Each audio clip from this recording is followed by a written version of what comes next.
croit que l'intelligence artificielle est intelligente alors que c'est essentiellement des automatismes améliorés. La question qui se pose, c'est est-ce qu'un réseau de neurones est intelligent? On a tendance à faire une confusion entre les systèmes qui paraissent ultra performants et donc intelligents parce qu'ils font appel à une immense quantité de mémoire et de véritables systèmes intelligents qui sont capables de s'adapter à une information complexe. Pour l'instant, on n'en est pas encore là, ça n'existe pas.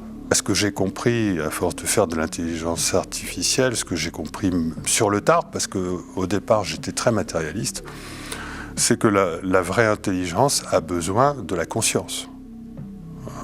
Et sans conscience, on ne peut pas être intelligent, on ne peut pas, par exemple, développer par soi-même une intention.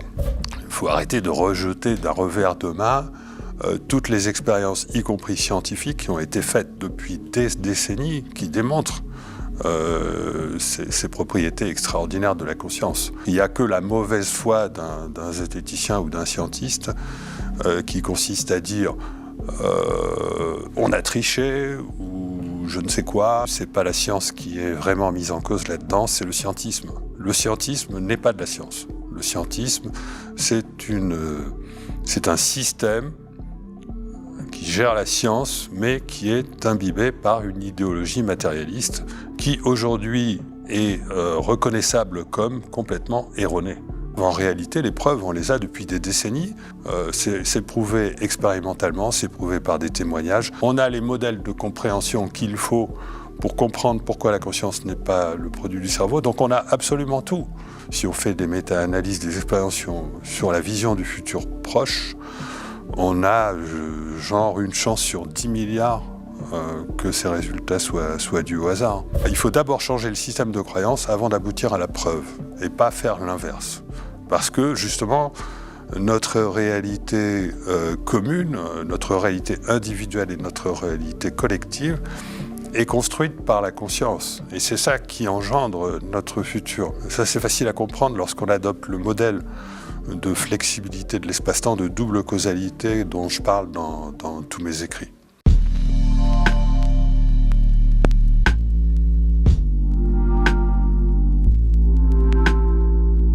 Philippe Guillemont, bonjour. Bonjour. Nous sommes très heureux de vous recevoir dans le cadre de la chaîne Antithèse. Pour commencer, est-ce que vous pourriez vous présenter brièvement? Alors, je suis ingénieur physicien. J'ai fait ma carrière au CNRS avec essentiellement deux types d'activités. Premier type, je suis allé vers l'intelligence artificielle où j'ai développé beaucoup de systèmes innovants et c'est ce qui m'a permis de recevoir plusieurs prix et j'ai créé deux sociétés, dont l'une qui a travaillé avec de grands groupes comme Thales par exemple. Et puis je me suis lancé après ça dans la physique théorique pour renouer un petit peu avec ma formation d'origine et avec ma thèse aussi. Et donc, et là, j'ai fini par faire de belles publications sur sur des questions relatives à l'espace-temps et notamment la flexibilité de l'espace-temps. Vous avez travaillé pour Thales. Dans quel domaine exactement? Enfin, quel était le travail Il s'agissait de développer des identifiants numériques qu'on pouvait détecter à grande distance, genre 100 mètres, 200 mètres, 500 mètres, de manière à pouvoir localiser.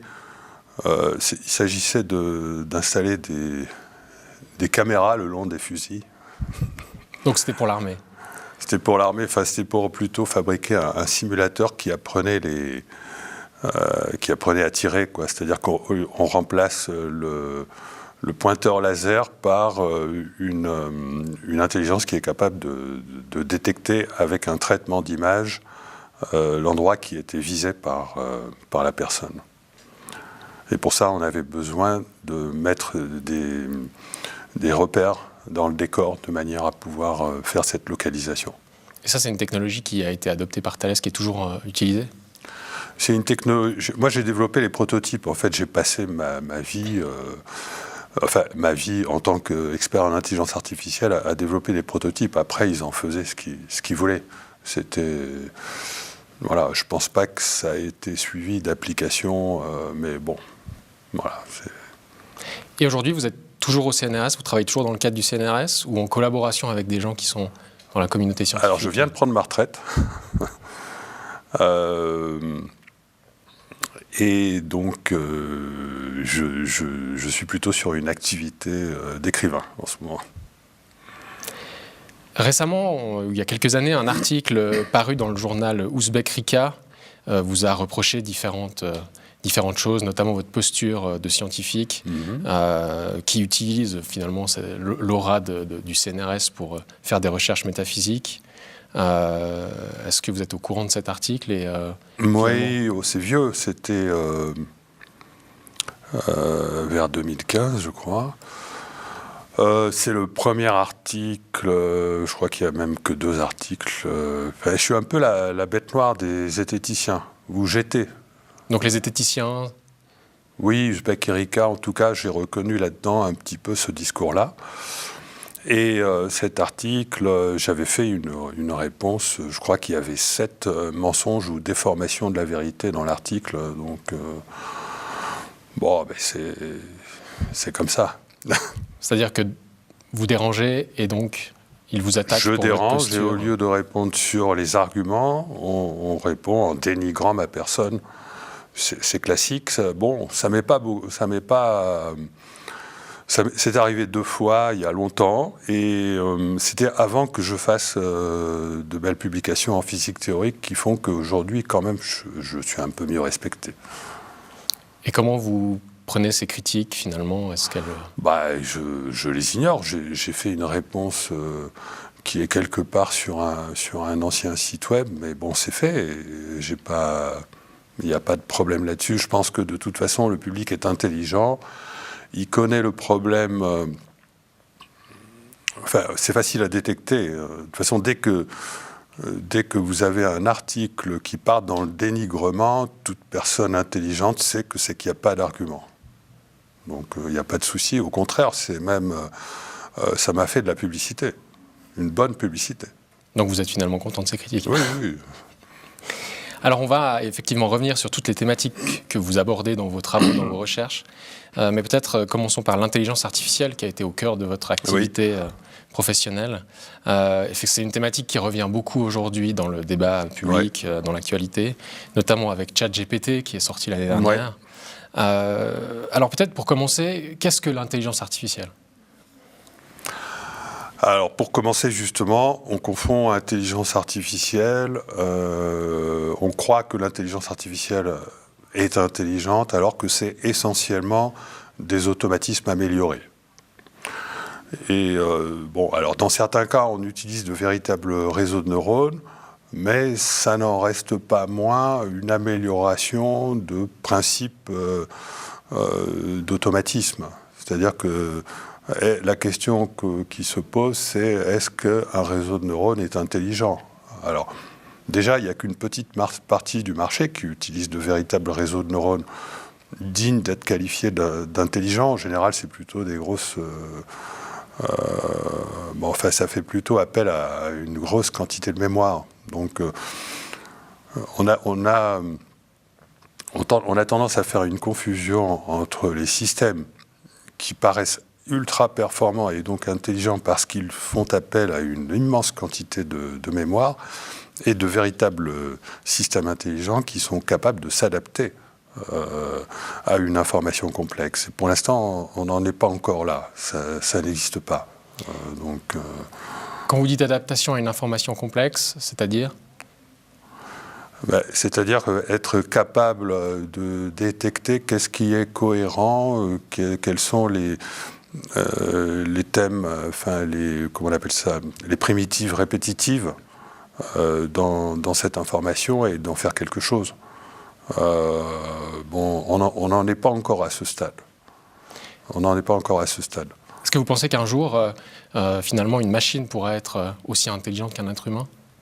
Alors oui, je pense que malgré tout, l'intelligence artificielle va va se déployer et sera très très performante, bien sûr, mais il ne faudra quand même pas confondre avec l'intelligence humaine, parce qu'on n'appréhende pas du tout les mêmes informations ou les informations complexes de la même manière. Et puis surtout, moi, ce que j'ai compris, à force de faire de l'intelligence artificielle, ce que j'ai compris sur le tard, parce qu'au départ, j'étais très matérialiste, c'est que la vraie intelligence a besoin de la conscience. Et sans conscience, on ne peut pas être intelligent, on ne peut pas, par exemple, développer par soi-même une intention. On ne peut pas... Donc ça limite forcément. Donc on ne peut pas être autonome. On ne peut pas développer d'autonomie. On fait souvent peur aux gens en laissant penser que l'intelligence artificielle pourrait amener à, justement parce qu'il y a cette confusion entre intelligence. On croit que l'intelligence artificielle peut amener petit à petit la conscience, et ça c'est une grosse erreur. Vous avez parlé de bugs dans la conception courante de l'intelligence artificielle dans une de vos interviews passées. Pourquoi vous parliez de bugs ? Alors, je crois que c'est en lien avec le fait que moi, j'ai découvert sur le tard que ce qu'on croyait au niveau de parce qu'en fait, j'ai essentiellement fait de la vision artificielle, qui est en fait la plus difficile. Dans l'intelligence artificielle, le plus difficile, c'est quand même la vision, parce que là, on a une quantité d'informations considérable. Et en faisant de la vision artificielle, je me suis aperçu que les réseaux de neurones que j'utilisais n'étaient pas capables de reconstruire l'image qu'ils arrivaient à analyser. C'est-à-dire, quand vous faites... alors, je donne le décor. Je faisais de la reconnaissance d'objets complexes dans des contextes dynamiques. C'est-à-dire que les objets pouvait bouger, ou la caméra pouvait bouger, et j'avais développé des systèmes qui permettaient de reconnaître des objets complexes lorsque la caméra bougeait en même temps que l'objet bougeait. Donc ça, vous imaginez Et donc en développant ces affaires-là, je me suis aperçu que les réseaux de neurones, à base de plongement fractal, c'est pas exactement les mêmes que ce qu'on utilise aujourd'hui, mais c'est toujours quand même le même principe. C'est-à-dire que l'information, elle est codée dans les connexions entre les synapses et les neurones. Et je me suis aperçu qu'à partir de cette information, on ne pouvait absolument pas reconstruire l'image d'origine. Et on pouvait reconstruire peut-être l'image d'origine un peu brouillée en faisant appel à des algorithmes qui ne pouvaient pas de toute façon fonctionner dans le cerveau, puisque le cerveau n'était pas du tout architecturé de cette manière. Et ça m'a fait partir dans une réflexion où au départ je me suis dit que je me suis trompé quelque part, parce que normalement un système visuel devrait être capable de voir. C'est-à-dire c'est pas seulement analyser les objets, comprendre quels sont ces objets, leurs interrelations, etc. C'est aussi voir. Une machine devrait pouvoir voir. Mais pour qu'une machine puisse voir, il faut qu'à partir de l'information qui est intégrée par la machine et qui fait l'objet d'interactions entre différentes couches neuronales, on puisse recréer une image. Et en fait, ça, je me suis aperçu dans un premier temps que c'était pas possible. Enfin, en tout cas, avec les méthodes que j'avais employées. Et après, j'ai fini par comprendre sur le tard que, en fait, ça n'était pas possible en général. C'est-à-dire qu'aucun réseau de neurones, aucun système de vision artificielle n'est capable de reconstruire l'image qu'il parvient à analyser. Et donc, ça m'a fait rentrer dans une réflexion sur, mais alors, comment la conscience visuelle serait-elle possible ? Puisque s'il n'y a même pas d'information visuelle, comment pourrait-il y avoir de conscience visuelle ? Et ce n'est que sur le tard que j'ai compris que c'est parce qu'il y avait erreur, un bug, donc, c'est-à-dire un bug de conception. C'est-à-dire que aucune intelligence artificielle ne peut développer la conscience. Et donc, que la conscience n'est pas stockée dans le cerveau, ou en tout cas n'est pas produite par le cerveau. La conscience n'est pas produite par le cerveau, et comme la conscience est indispensable à l'intelligence, parce qu'il ne peut pas y avoir d'intelligence sans choix, il ne peut pas y avoir de choix sans, information quantique, il faudra définir ce que c'est. Il ne peut pas y avoir de conscience sans information quantique, et donc il va falloir attendre les ordinateurs quantiques, déjà pour commencer à rentrer dans une véritable intelligence artificielle. Et encore, il ne faudra pas se tromper, qui dit information quantique ne dit pas nécessairement conscience. Alors peut-être que je vais définir ce qu'on appelle... Ce que c'est l'information quantique. Information quantique. Alors l'ontologie quantique, le quantique, c'est le fait que on peut avoir plusieurs états superposés pour une information, c'est-à-dire une information peut ne pas être définie parfaitement, mais vous pouvez avoir, on dit souvent par exemple, un objet qui est partout à la fois, ou des événements qui arrivent simultanément selon leur... c'est-à-dire les différentes variantes d'un événement arrivent en même temps. C'est l'ontologie du multivers, c'est-à-dire des états superposés, etc. Des qubits. Alors ça devient complexe. Voilà. Bon. Comment définir finalement ces terminologies de manière compréhensible, peut-être multivers par exemple? Qu'est-ce que c'est exactement? Enfin, comment vous le recoupez par rapport à la thématique? Le multivers, c'est l'idée que tout ce qui est possible existe en même temps. Toutes les variantes de vos vies que vous auriez pu avoir existent en même temps, et simplement une seule sera vécue. Et pour qu'une seule soit vécue, il faut qu'il y ait une conscience qui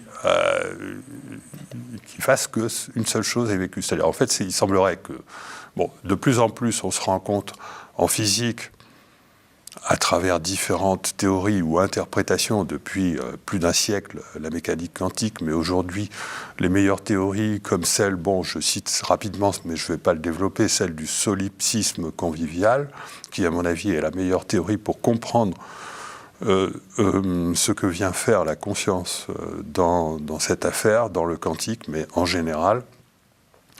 Nous vivons dans une réalité quantique, nous vivons dans un multivers quantique, et c'est la conscience qui fait que nous vivons dans une seule réalité. C'est-à-dire qu'il y a un choix qui est fait, qui n'est pas compris par la science, qui est hors toute causalité, et c'est la conscience qui intervient dans ce choix. Et ce que j'ai compris relativement récemment, il y a quelques années seulement, c'est que l'intelligence, la vraie intelligence, vient de la conscience. Et la conscience, si on pouvait la définir, c'est justement de l'information quantique, ou c'est encore un niveau... Alors, il y a des physiciens qui pensent que... des physiciens, pas des spiritualistes, mais des physiciens avancés, ouverts, qui pensent qu'on peut assimiler la conscience à l'information quantique. Je ne vais pas citer. Il y en a beaucoup aujourd'hui. Mais moi, je fais partie de ceux qui pensent qu'il ne faut pas confondre le fait d'être conscient et l'information qui permet d'être conscient. Et pourquoi, alors ? Parce que c'est plus compliqué que ça. Il y a les notions d'esprit, il y a les notions de... Et là, là, on rentre dans des conceptions métaphysiques. Je ne sais pas si je rentre là-dedans. Enfin, je pense qu'on pourra y revenir, effectivement. On y reviendra, oui. Mais donc, pour vous, la conscience, effectivement, est plus que l'information quantique Déjà, pour moi, la conscience ne peut pas être le produit du cerveau pour différentes raisons. Rien que en considérant la physique ou l'intelligence artificielle. Il y en a d'autres. Et ensuite, deuxièmement, lorsqu'on a compris que la conscience devait être liée à l'information quantique, ça ne veut pas pour autant dire que l'information quantique est la conscience. D'ailleurs, je l'avais compris, j'avais un bel argument. Oui, parce que en fait, l'information quantique n'est pas capable de se moduler elle-même.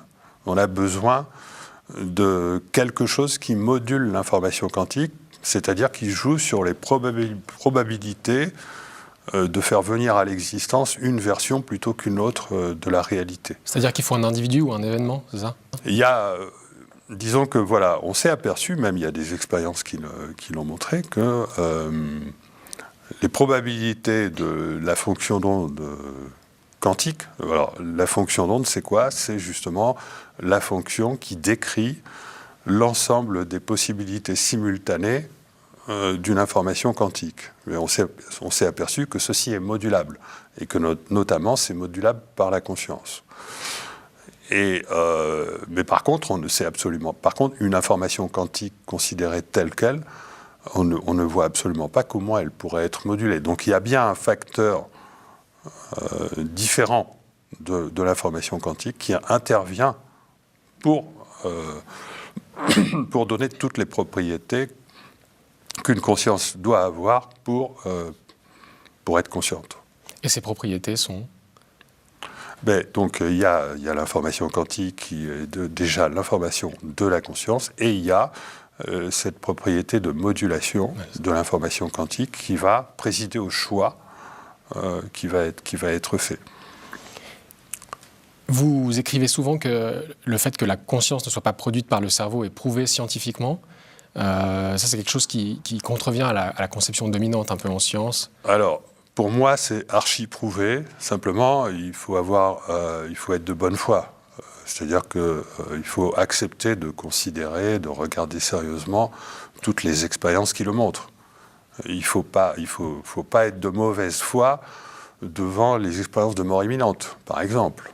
Il ne faut pas être de mauvaise foi devant toutes les expériences qui montrent que la conscience, elle a des capacités qu'on appelle souvent extrasensorielles.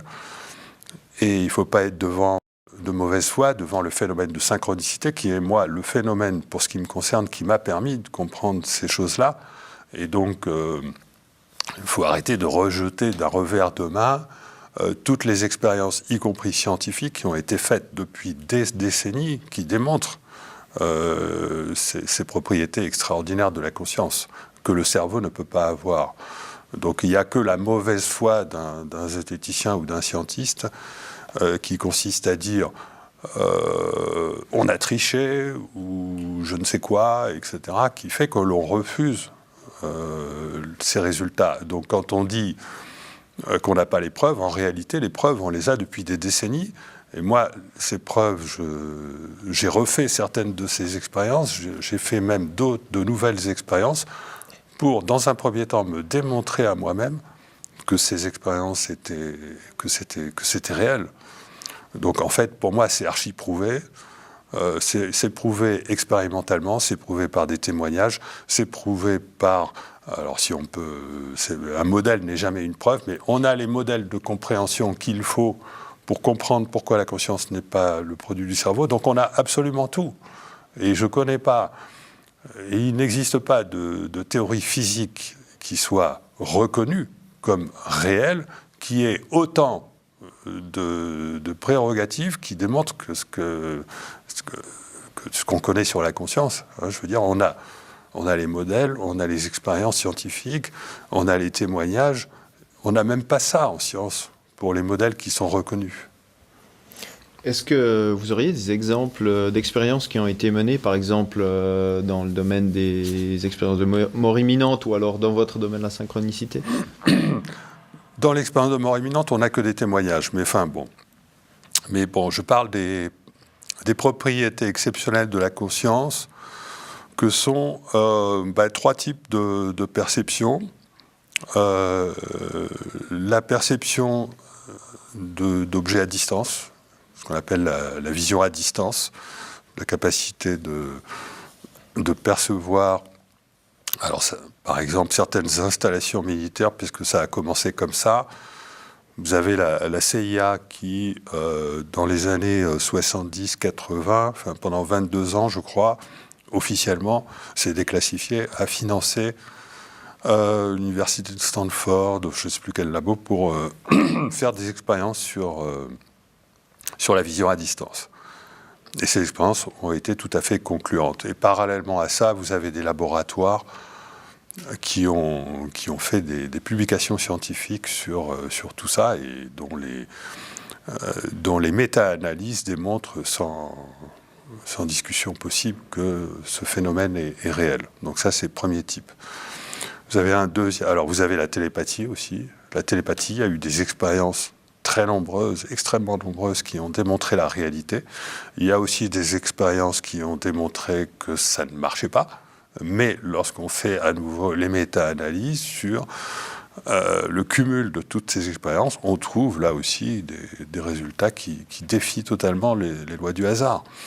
Et puis vous avez ce qui m'intéresse moi particulièrement, parce que j'ai refait même certaines de ces expériences, tout ce qui est relatif à la vision du futur. Et donc là, il y a deux types d'expériences. Il y a la vision du futur proche, où là, c'est dans ce domaine-là qu'on a les résultats les plus éblouissants, les plus bluffants. Hein. C'est du genre de...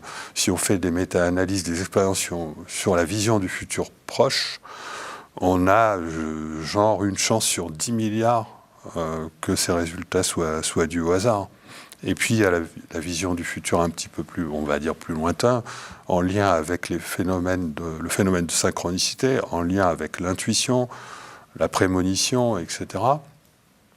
Où là c'est un peu moins flagrant, mais on a, en tout cas, tout un chacun peut en faire l'expérience et s'apercevoir du fait qu'il y a des phénomènes, le phénomène de synchronicité qui est absolument époustouflant et totalement inexplicable. Donc on est sur de l'archi prouvé. Et j'ai même fait des expériences scientifiques sur la synchronicité, sur le web, avec des centaines de personnes, même proches d'un millier, qui ont démontré, en utilisant des proverbes et citations ou des images et légendes, je ne rentre pas dans le détail, hein, qui ont démontré que le phénomène de synchronicité était réel. Donc pour moi, ça ne fait aucun doute. Je vous dis, on a les expériences scientifiques, on a les modèles, on a tout. On a tout pour... mais simplement, il faut être de bonne foi devant les résultats. Bien sûr, il faut douter. Bien sûr, on peut avoir affaire à des déformations, il peut y avoir des tricheries, il peut y avoir tout ça, mais ça, c'est dans tous les domaines que c'est le cas. On l'a vu récemment en sciences dans l'affaire du Covid. Il y a des charlatans de tous les côtés, en fait. Hein, donc, Et comment vous expliquez justement cette réticence de la science à entrer dans ces domaines Alors, je l'explique très simplement en disant que on ne peut pas aboutir à la preuve sans avoir changé d'abord le système de croyance. On est si on essaye on vit dans un système de croyance matérialiste, d'accord ? Ce système de croyance matérialiste fait que on n'aboutira jamais à la reconnaissance de la preuve que le matérialisme est faux. Voilà. C'est-à-dire qu'on aura beau accumuler les preuves, elles ne seront jamais acceptées parce que le système de croyance va toujours les réfuter, trouvera toujours une raison, elle sera toujours de mauvaise foi, souvent. Par contre, si vous changez le système de croyance d'abord, alors là, les preuves, elles vont tomber comme des petits pains. C'est-à-dire que on peut pas. Il faut d'abord changer le système de croyance avant d'aboutir à la preuve, et pas faire l'inverse. Parce que justement, notre réalité commune, notre réalité individuelle et notre réalité collective est construite par la conscience. Et c'est ça qui engendre notre futur. Et tant qu'on a des pensées qui entretiennent un futur incompatible avec un nouveau système, eh bien, les preuves n'aboutiront jamais en surface. Ça, c'est facile à comprendre lorsqu'on adopte le modèle de flexibilité de l'espace-temps, de double causalité dont je parle dans tous mes écrits. Ce que vous dites implique que la science, en fait, est bourrée de croyances, ou en tout cas que des croyances sous-tendent oui. La science, ce qui est effectivement un peu contre-intuitif, puisque la science doit être objective. C'est-à-dire qu'aujourd'hui, on vit à une époque où la science a obtenu des résultats absolument considérables qui devraient nous permettre de changer de système de croyance, mais le système de croyance est toujours là. C'est-à-dire que lui, il n'a pas progressé d'un iota depuis un siècle, alors que la science a fait des progrès absolument considérables. Donc, On a ce problème-là. Et pour arriver à changer le système de croyance, il faut vraiment que dans la société se produise quelque chose qui engendre, je ne sais pas, un effondrement, un traumatisme. Et à ce moment-là, petit à petit, et c'est ce qui est en train de se passer en ce moment. Est-ce que vous pourriez un peu développer ces systèmes de croyances dont vous parlez dans vos livres, vous expliquez qu'il y a plusieurs dogmes qui structurent en fait cette pensée matérialiste. Est-ce que vous pourriez un peu développer ce point? Les dogmes sur lesquels sont fondés le système de croyance actuel de la science et de la société occidentale en particulier, c'est ce qu'on appelle, alors je ne vais pas le développer tout de suite, mais pour l'instant je cite, le déterminisme, la causalité, la matérialité et l'usage qu'on fait du hasard. Et tout ça, ça conduit à des fausses croyances qui sont, par exemple, le déterminisme, le darwinisme avec son hasard des mutations, le Big Bang avec l'idée que matière et énergie puissent se créer à partir du néant, l'idée que la conscience serait le produit du cerveau, l'idée que la mémoire, les intuitions seraient eux-mêmes dans le cerveau, l'idée que le futur n'existerait pas encore, que le passé ne pourrait plus être modifié, etc. Enfin, j'ai aligné une dizaine de fausses croyances aujourd'hui que la science est capable de dénoncer, mais ne dénonce pas parce que soit on range ça dans le domaine de la philosophie et on ne s'y intéresse pas, soit il y a cette mauvaise foi qui à chaque fois remonte. Puis tout le monde on a des habitudes. Et ces habitudes, c'est difficile d'en sortir. Les physiciens, enfin les scientifiques en général, sont cloisonnés dans une discipline et ne se permettent pas de changer un système de croyance qui implique une démarche interdisciplinaire. L'interdisciplinarité a toujours été un vœu pieux, mais n'existe pas. Ou alors elle existe de manière très superficielle. Voilà, très superficielle ou pas reconnue. Donc c'est en même temps aussi l'organisation de la recherche scientifique par discipline et par spécialisation qui fait que Est-ce qu'il y a aussi est-ce que les financements, par exemple, est-ce que mais aujourd'hui c'est aggravé par le problème des financements, puisque aujourd'hui les financements viennent de plus en plus des multinationales. Mais au départ, c'est surtout c'est le cloisonnement de la science en spécialité, c'est-à-dire qu'un scientifique est un spécialiste, il n'est pas quelqu'un qui va pouvoir réfléchir sur le monde, l'univers dans sa globalité, y compris sa composante humaine. C'est-à-dire, par exemple, on va interdire aux physiciens de s'intéresser à la psychologie. On va tout de suite appeler ça parapsychologie, ce qui est une erreur fondamentale. Alors moi, si justement je suis ouvert, c'est parce que, en tant qu'ingénieur, j'ai été à la fois ingénieur et chercheur, et dans chaque discipline dans laquelle je me suis voué en tant qu'ingénieur, j'ai fait de la recherche. Donc c'est pour ça que, par exemple, j'ai des publications à comité de lecture, en bonne et due forme, comme on dit, à la fois en physique fondamentale, en intelligence artificielle et en neurosciences. Donc c'est ça qui m'a apporté l'ouverture d'esprit, qui fait que je suis quand même différent des autres chercheurs. Mais il y a aussi le système des publications. Ça fait depuis moins d'un siècle qu'on a ce système des publications qui fait qu'on a besoin d'une communauté scientifique. Voilà. Donc, et cette communauté scientifique, finalement, c'est quoi d'autre ? C'est quelque chose qui ressemble à un parti politique. C'est-à-dire que c'est idéologiquement orienté. Voilà. Une communauté scientifique est toujours imprégnée d'une idéologie. Je caricature à peine en disant que c'est quelque chose qui ressemble à un parti. Et donc, on a un problème, c'est-à-dire que lorsqu'on veut publier quelque chose d'original, de nouveau, qui dérange une idéologie, eh bien, la publication va être refusée par ses pairs. Et dans ce cas-là, il va falloir publier dans d'autres types de revues, mais ces revues vont être mal vues. Donc c'est-à-dire que le système se défend toujours, l'ancien système de croyance arrive toujours à se défendre d'une manière ou d'une autre pour empêcher la nouveauté, pour empêcher le changement de système de croyance. Vous parliez tout à l'heure des relations entre le monde scientifique et puis le monde économique, la finance. Quel intérêt aurait par exemple la finance à vouloir interdire ce genre enfin, ne pas favoriser ce genre de recherche? Pourquoi la recherche est orientée par l'économie?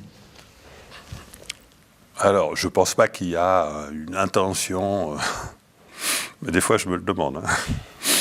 C'est un réflexe, parce qu'on s'aperçoit que le monde marche tellement à l'envers qu'on se demande des fois si...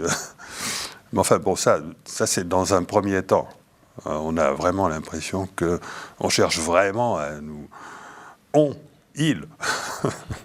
Ça, c'est du complotisme.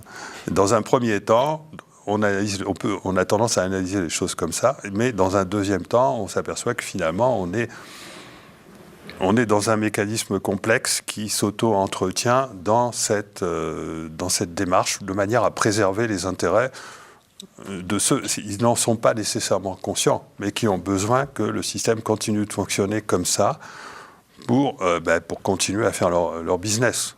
Donc si vous changez le système de croyance, ça va provoquer des heurts qui vont aller contre le business. Voilà. Il y a cette fameuse mondialisation à l'heure actuelle qui fait que toute la recherche, ne fonctionne plus comme avant. C'est-à-dire que moi, quand je suis rentré au CNRS, donc disons, allez, on va dire il y a 40 ans, ou pas loin, j'étais un homme libre, j'étais un chercheur libre. Je pouvais choisir mon thème de recherche. Il fallait bien entendu que je fasse mes preuves, et lorsque j'avais fait mes preuves, on disait d'ailleurs, Guillemant, c'est bon, il a fait ses preuves, c'est un électron libre. Voilà. Donc ça existait de partout dans les laboratoires. Une fois qu'on avait l'habilitation à diriger des recherches, on pouvait faire ses propres recherches, et ça fonctionnait très bien comme ça. Et j'ai vécu le système inverse qui est arrivé à la fin, donc tout récent, dans les 10 dernières années, où là, on ne choisit plus son thème de recherche, tout est parachuté d'en haut. Si vous voulez choisir votre thème de recherche, vous êtes mal vu et vous n'avez pas de financement. Et si vous voulez un financement, il faut suivre tous les appels à propositions, etc., la politique d'un laboratoire qui consiste à... Parce que de plus en plus, les laboratoires sont évalués tous les 4 ans ou 5 ans, tous les 4 ans. Et il faut suivre une cohérence, etc. Il faut avoir des lignes. Et il y a toujours des financements à la clé qui viennent de l'Europe, qui viennent des échelons les plus élevés. Avant, c'était l'échelon national. Maintenant, c'est l'échelon européen. Enfin, je simplifie. Et on s'aperçoit que cet argent vient des multinationales. Et qu'elles favorisent des projets de recherche qui sont liés à la technoscience, voilà, disons à la technologie appliquée. Voilà. Donc, il y a eu une énorme transformation en 40 ans qui m'a fait du bien à moi dans un premier temps, parce que j'ai choisi, d'ailleurs j'avais le choix entre faire une carrière vraiment de chercheur et d'ingénieur. J'ai choisi à un moment donné, en début de carrière, la carrière d'ingénieur, et du coup ça m'a permis de créer des entreprises, et j'ai été récompensé pour ça, parce que la politique du CNRS était de favoriser la création d'entreprises. Il y a eu la fameuse loi sur l'innovation qui a été votée en l'an 2000, qui a encouragé les chercheurs à faire ça. J'ai eu plusieurs fois le statut de chercheur en concours scientifique auprès d'entreprises, donc j'ai été aidé. Et ça, c'était très bien, mais c'est allé trop loin. C'est-à-dire que cette politique qui consiste à vouloir... Au départ, on appelait ça prostitution de la recherche vers l'industrie. Aujourd'hui, c'est l'inverse. Mais c'est allé trop loin. C'est-à-dire on est allé trop loin, effectivement, dans quelque chose qui est devenu une réelle prostitution des chercheurs pour l'industrie. Et aujourd'hui, ça s'accompagne d'une baisse de niveau, d'une baisse de qualité. Je ne parle pas de tous les laboratoires. C'est-à-dire que, normalement, il ne faut pas confondre recherche et développement. Mais aujourd'hui, les chercheurs vont beaucoup plus dans le développement que dans la recherche, sauf certains laboratoires. Attention, je ne veux pas faire une généralité. Est-ce que dans les contacts que vous avez au sein de ce milieu scientifique, est-ce que d'autres chercheurs sont conscients de ces problématiques? Est-ce que c'est quelque chose qui est qui imprègne les gens qui sont dans ce milieu? Ça imprègne complètement. Mais bon, après, moi, j'ai pris un peu du recul par rapport à tout ça. Je ne suis pas le meilleur témoin de tout ça, hein, puisque depuis une dizaine d'années, je me suis plutôt lancé dans des écrits que vous savez, et aussi des publications quand même de physique théorique, mais ça m'a un peu écarté du système de la science traditionnelle. Donc, on a bien compris que la science, effectivement, en tout cas selon votre analyse, est influencée de diverses façons par des intérêts financiers, politiques. Mais pour vous, finalement, qu'est-ce que serait une bonne science ou une science qui fonctionne de manière harmonieuse, saine, ou qui permette de développer des recherches en dehors du paradigme matérialiste? Comme je vous le disais, on est allé trop loin. Il faudrait revenir un peu en arrière et redonner le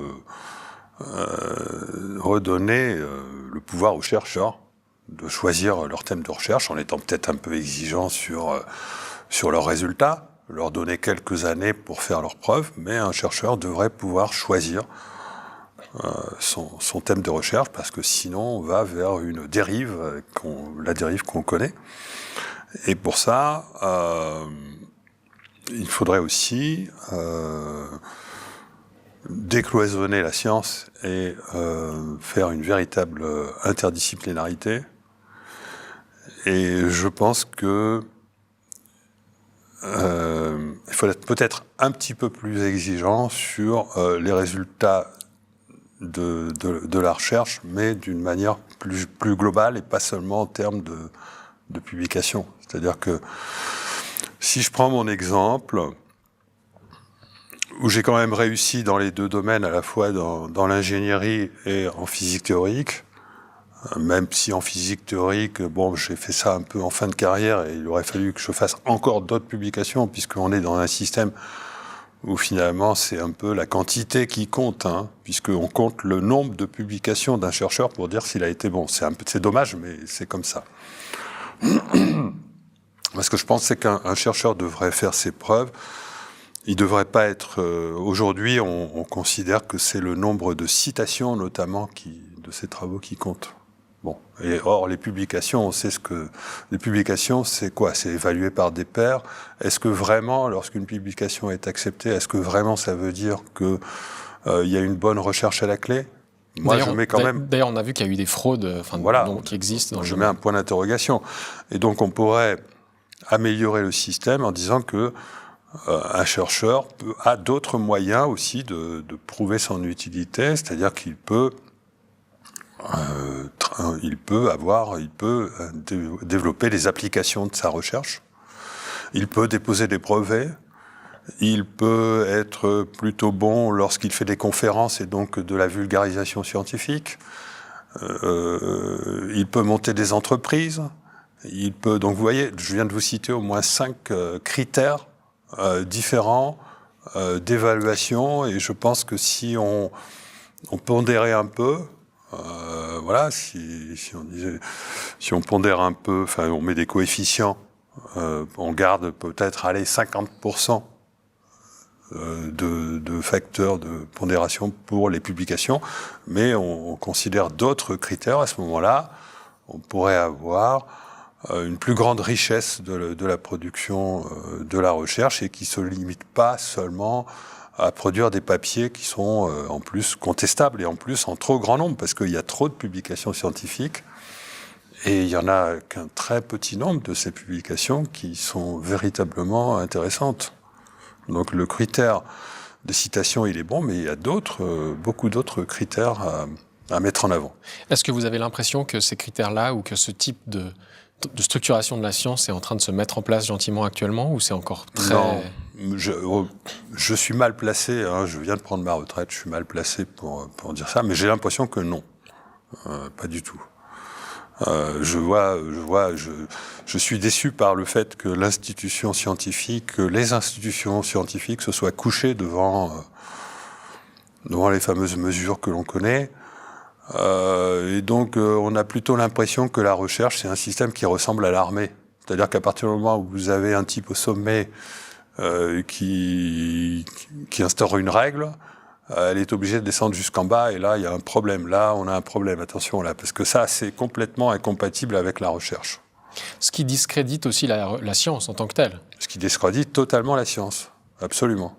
Et ce qui est, selon vous, un problème, j'imagine, puisque la question, c'est pas la science, si je reformule un peu votre idée. En fait, moi, mon analyse, elle est simple là-dessus. C'est pas la science qui est vraiment mise en cause là-dedans, c'est le scientisme. C'est-à-dire que les institutions de la science sont des institutions scientistes. Le scientisme n'est pas de la science. Le scientisme, c'est un système qui gère la science, mais qui est imbibé par une idéologie matérialiste qui, aujourd'hui, est reconnaissable comme complètement erronée. Et malheureusement, on continue de fonctionner là-dedans. Pour en sortir, il faut absolument rapprocher l'humain de la science. Et cela, effectivement, selon vos recommandations, c'est-à-dire en ouvrant la science à d'autres types de disciplines. Voilà. La philosophie. Faire une véritable interdisciplinarité, permettre aux chercheurs d'être évalués de manière beaucoup plus large. Enfin bon, je suis pas un politicien de la science, mais ça me paraît être des choses évidentes. La question du temps que vous avez déjà un peu abordée précédemment et au centre de vos recherches, est-ce qu'on peut un peu développer cette notion maintenant? Et peut-être pour commencer, quelle est l'origine de votre réflexion sur cette notion de temps? Donc moi je réfléchis sur la question du hasard et du déterminisme depuis mon enfance. D'accord. Et je cherche à comprendre le phénomène de synchronicité depuis, je l'ai compris, mais depuis mon adolescence, depuis mes études. Et j'élabore une théorie du temps qui permet de le comprendre depuis plus de 20 ans, 25 ans même, et je l'ai formalisé, je l'ai publié, je l'ai expliqué dans différents livres depuis une quinzaine d'années. Alors comment elle s'est développée? C'est en cherchant à comprendre le phénomène de synchronicité et en ayant compris, d'après les résultats de la science, la relativité générale, la mécanique quantique, mais je vais peut-être pas tout expliquer, que le futur était déjà réalisé et que le passé existait encore. C'est-à-dire que si on veut avoir une physique cohérente, on est obligé d'accepter que le futur est déjà réalisé et que le passé existe encore, parce que ce qu'on appelle le présent en physique, ça n'existe pas, purement et simplement.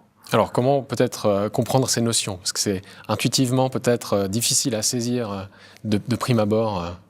Alors, on peut le comprendre en considérant ce qu'on appelle le futur ou le passé comme étant tout simplement le territoire d'un multivers. C'est-à-dire que le temps n'existe pas en tant que créateur de ce qui arrive.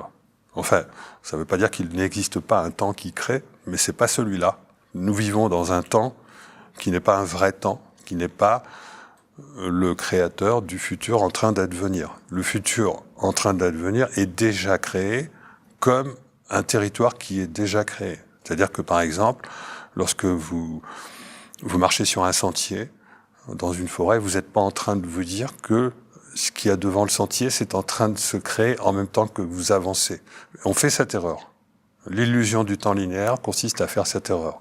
En réalité, notre futur est déjà créé, mais il est déjà créé selon de multiples variantes qu'on appelle le multivers. De même que votre sentier de randonnée est déjà créé selon de multiples variantes, c'est-à-dire qu'à un moment donné, vous avez une destination, l'intention d'aller vers une destination, mais vous allez en changer, parce que par exemple, la météo va changer, donc vous n'allez pas prendre le même chemin.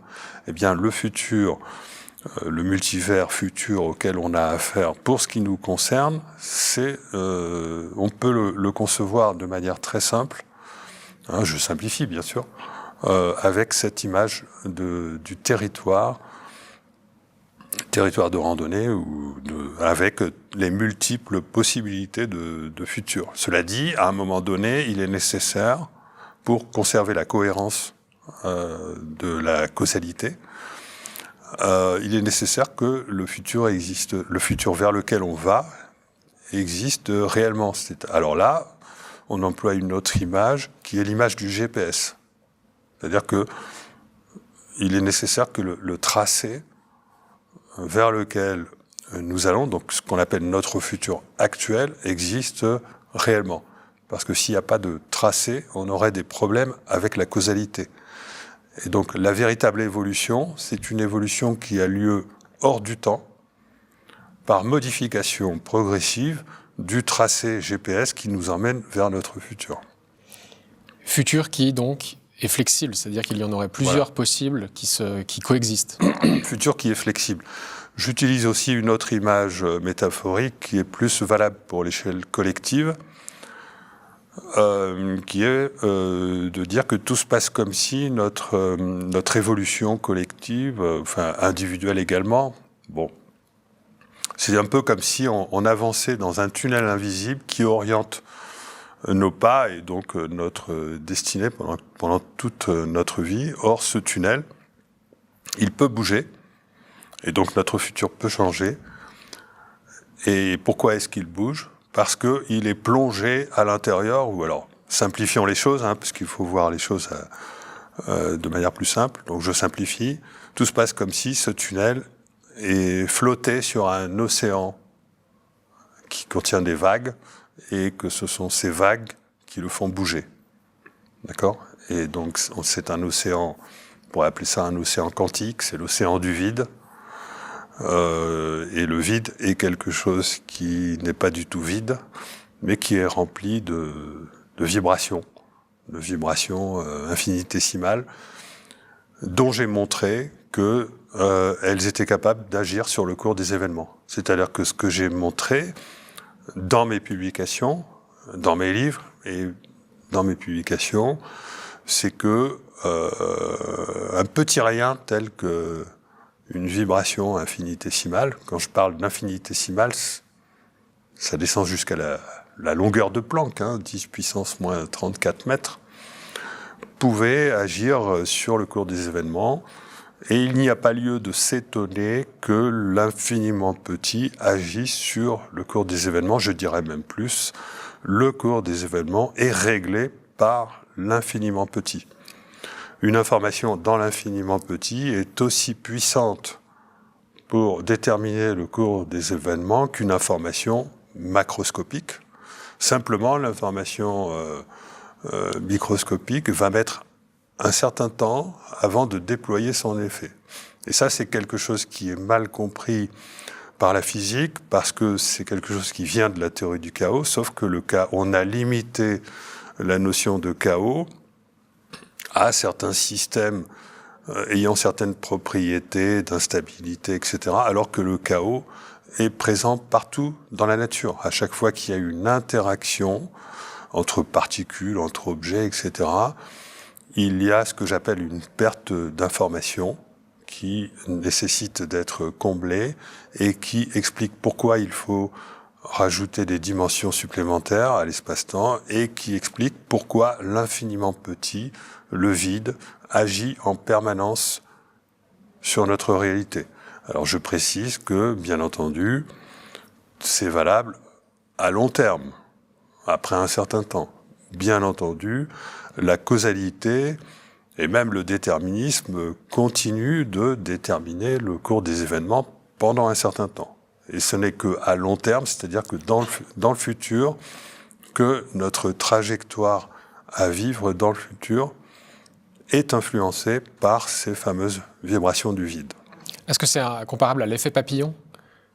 Oui, disons que l'effet papillon permet de comprendre juste un aspect des choses, mais on a disons, le phénomène qui est à l'origine de l'effet papillon ne fait pas que engendrer le chaos, ce qu'on appelle le chaos, et d'ailleurs il n'engendre pas vraiment l'effet papillon parce qu'il existe l'effet inverse. C'est-à-dire que l'effet papillon, c'est quelque chose qui a été un peu... on en a fait une publicité un peu outrancière. Et si l'effet papillon était réel, on ne pourrait pas avoir un futur qui existe déjà et qui fluctue, parce que la moindre modification engendrerait un collapse, un effondrement de l'espace-temps lui-même. Mais il existe l'effet inverse. Et en fait, ce que j'ai démontré en lien avec ce que je vous dis sur la perte d'information, c'est l'effet inverse à l'effet papillon, c'est-à-dire que il y a une résistance du futur, c'est-à-dire que vous avez beau modifier ce qui arrive dans le présent, eh bien, le futur va toujours avoir tendance à se reconstituer. Le papillon ne va jamais réellement créer un cyclone de l'autre côté de la planète parce qu'il y aura un phénomène de stabilisation qui va l'empêcher. Ce que vous dites également, c'est que le futur a un impact sur notre présent et qu'il y a un système de rétrocausalité, c'est ça ? Voilà. C'est-à-dire que la causalité, elle fonctionne mathématiquement dans les deux sens du temps, que l'idée de la flèche du temps qu'on oppose à cette conception-là, c'est juste une illusion qui provient du fait qu'on a mal compris l'information en physique. Et dans la conception où le futur est déjà réalisé et où il peut changer, vous imaginez bien que si le futur change, bien ça va à un moment donné changer les trajectoires du GPS pour nous emmener vers ce nouveau futur. Et donc il y aura un impact dans le présent qui sera ultérieur au changement qui a eu lieu dans le futur. C'est-à-dire que nous avons d'abord, dans un autre temps, évidemment, que celui qui est le temps habituel, que j'appelle le temps cybernétique. On peut l'appeler le temps de l'éternité, etc., tout ce qu'on veut. Nous avons, dans ce hors-temps, donc, un futur qui peut changer avant le changement qui aura lieu dans le présent et qui permettra de rejoindre ce nouveau futur. Et ça, effectivement, c'est difficile à comprendre pour notre condition quotidienne de vie, puisqu'on a quand même la sensation, même si on prend notre histoire, que ce qui a été fait est fait, voilà. et que le futur, finalement, peut être imaginé, mais n'est pas encore réalisé. Voilà. Comment expliquer cette sensation, finalement ? En fait, cette sensation que nous avons, c'est justement ce qui nous rend bêtes. C'est ce qui nous empêche d'être intelligents, c'est ce qui nous empêche d'être réellement humains. C'est vraiment la modification de notre perception du temps qui va nous basculer dans un nouveau paradigme. C'est vraiment l'itinéraire que j'ai suivi. Mon parcours le démontre, puisque maintenant, je n'ai aucun problème, personnellement, pour considérer les choses de cette manière, c'est-à-dire cette idée que tout évolue réellement hors du temps et que le futur peut advenir avant ce qui arrive dans le présent pour nous y conduire. Et moi, je me suis habitué à cette idée et je la trouve beaucoup plus cohérente que l'illusion dans laquelle le commun des mortels continue d'être plongé.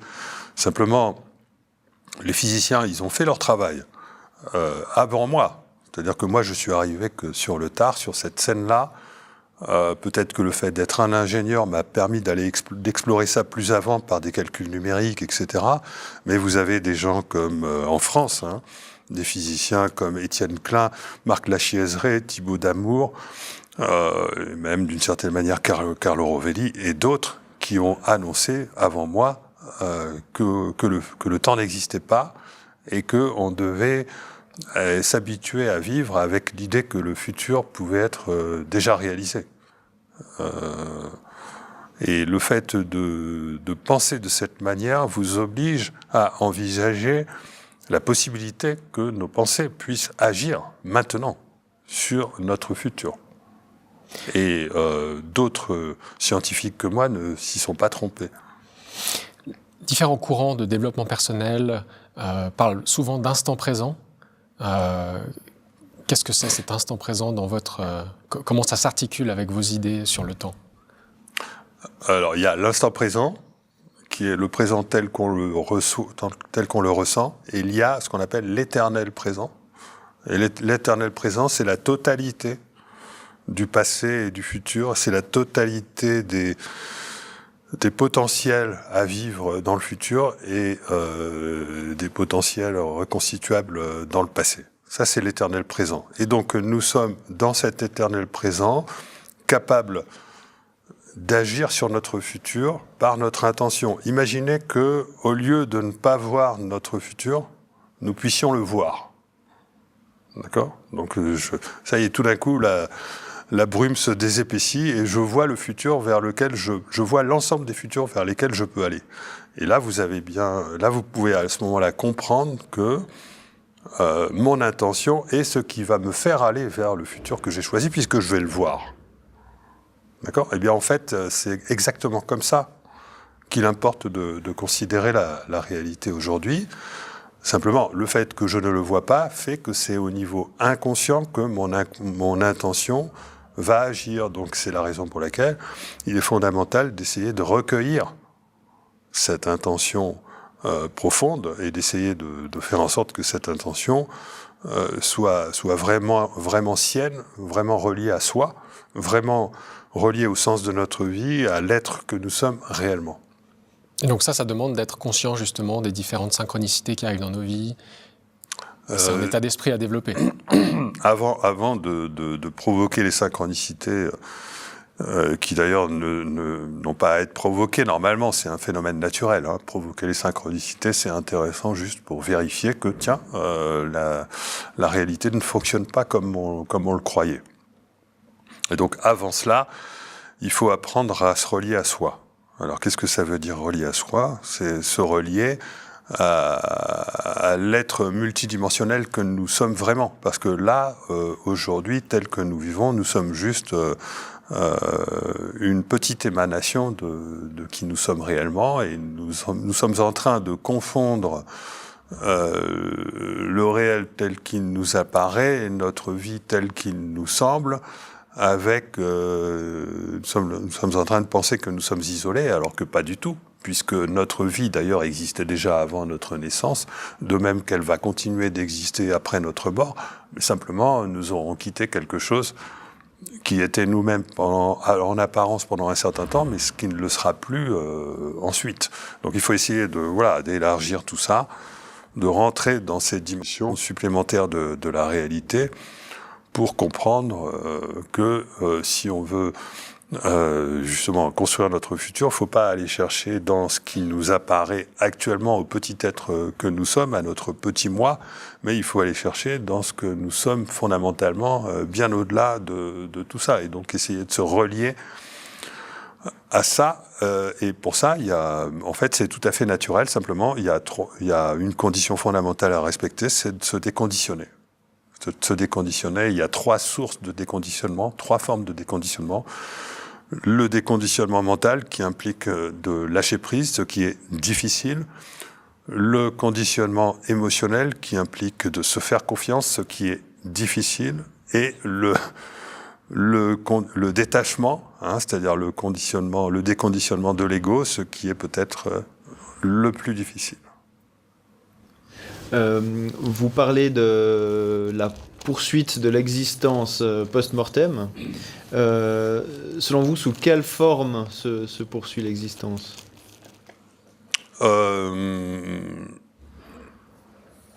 Sous la même forme, mais dans une réalité ontologiquement un peu différente, puisque la matérialité ne sera pas exactement la même, bien que la matière soit une propriété de la conscience et sera donc conservée. Après, si on rentre là-dedans, ça m'est difficile de vous parler de mes conceptions personnelles de ce qu'on pourrait appeler l'au-delà et toutes les autres formes possibles de vie au-delà, sans parachuter des choses qui seront discutables, puisque je pourrais pas, franchement, ou alors il y a une cohérence quand même, c'est-à-dire que, mais pour appréhender cet au-delà, je fais quand même appel à une théorie physique qui est la théorie de l'univers cyclique et qui implique l'existence d'un autre versant à notre réalité qui communique avec le nôtre par l'intermédiaire des micro-trous blancs et des micro-trous noirs. Bon, mais là, il faudrait que j'explicite ça, et là, vous voyez bien qu'il y a un certain écueil, parce que là, on va rentrer dans des notions qui sont difficiles. Mais ça ouvre aussi à des questions de spiritualité, finalement. La spiritualité qui parle beaucoup d'âme, qui parle beaucoup de réincarnation, cette notion de vie avant la vie et vie après la mort. D'esprit, voilà, c'est des notions qui ont été développées par ces différents courants. Et finalement, on a un peu l'impression que vos recherches, vos conclusions rejoignent en fait ces idées-là. Voilà, moi je ne fais que redécouvrir des choses qui ont déjà été pensées il y a des millénaires de ça. Mais je précise que je n'y suis arrivé que par la physique. C'est-à-dire c'est en essayant de trouver une cohérence dans tous les résultats de la physique la plus avancée, de la comprendre intuitivement. Alors je précise que j'ai conservé mon âme d'enfant au sens où je ne me suis pas laissé formater par l'école dans l'enseignement au collège, l'enseignement secondaire. Ça, j'ai eu cette chance, grâce à certains événements, de ne pas me laisser formater. Et donc, j'ai conservé l'intuition, j'ai développé mon intuition comme moyen d'accéder à la vérité, par exemple en apprenant à lire des livres qui dépassaient mon niveau, en apprenant à me faire une idée intuitive des choses. Donc, j'ai conservé ça. Et c'est ça qui me permet aujourd'hui d'interpréter correctement, je l'annonce fièrement, j'ai la sensation c'est une sensation, je me trompe peut-être, hein, j'ai la sensation d'interpréter plus correctement les résultats de la physique que ne peuvent le faire des physiciens même illustres, parce que lorsqu'on est piégé dans un formatage qui, en plus, vous fait considérer que l'intuition, c'est quelque chose de subjectif et qui n'est pas fiable, évidemment, vous n'arrivez pas à interpréter la physique. Alors que je pense, fièrement, je l'avoue, avoir conservé cette capacité intuitive qui fait que j'ai une vision de l'espace-temps, j'arrive à me représenter dynamiquement comment ça fonctionne, et c'est ça qui me permet, finalement, je suis obligé de le dire comme ça a l'air un peu prétentieux, mais franchement, c'est pas le cas.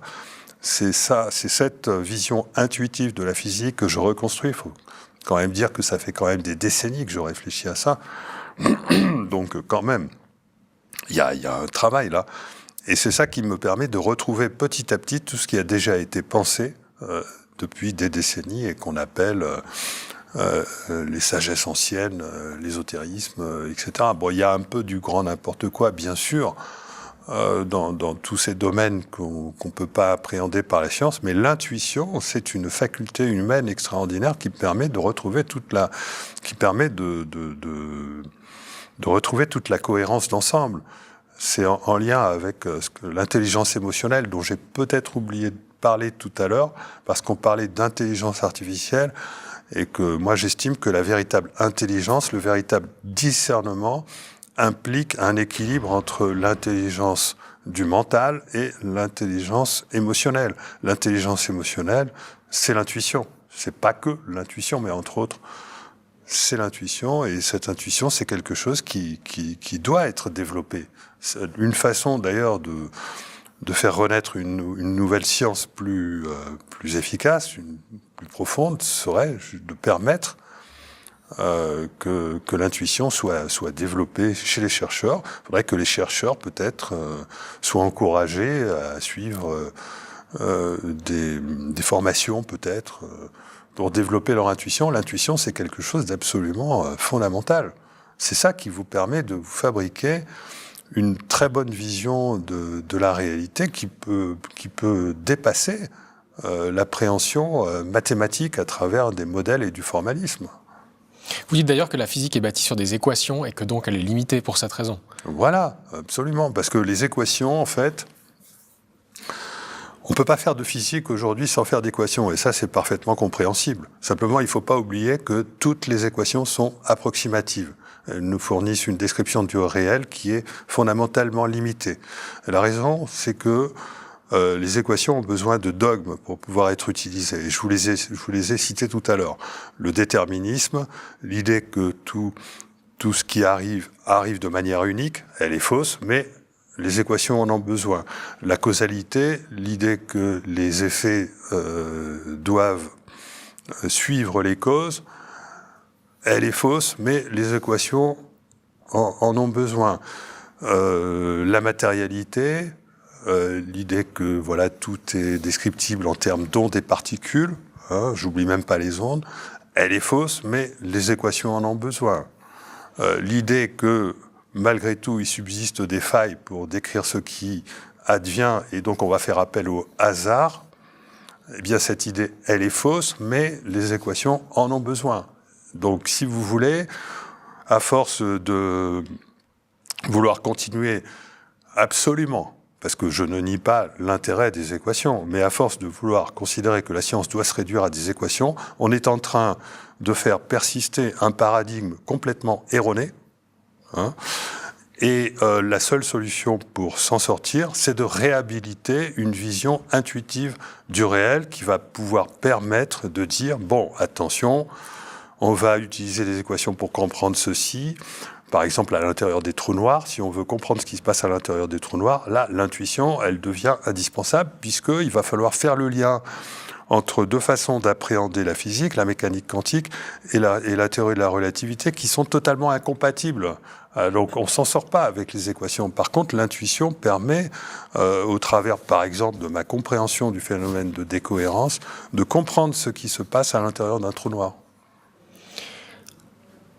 La physique quantique est souvent associée à la spiritualité dans différents mouvements, dans différents courants. Est-ce que vous pensez qu'il y a des... Est-ce que c'est le cas? Est-ce que des ponts peuvent être tirés entre finalement la spiritualité et la physique quantique? Alors bon, c'est simpliste. C'est simpliste. C'était largement discutable pendant très très très longtemps. Maintenant, on arrive de plus en plus à la confirmation du fait qu'il y a un lien entre la conscience et le quantique.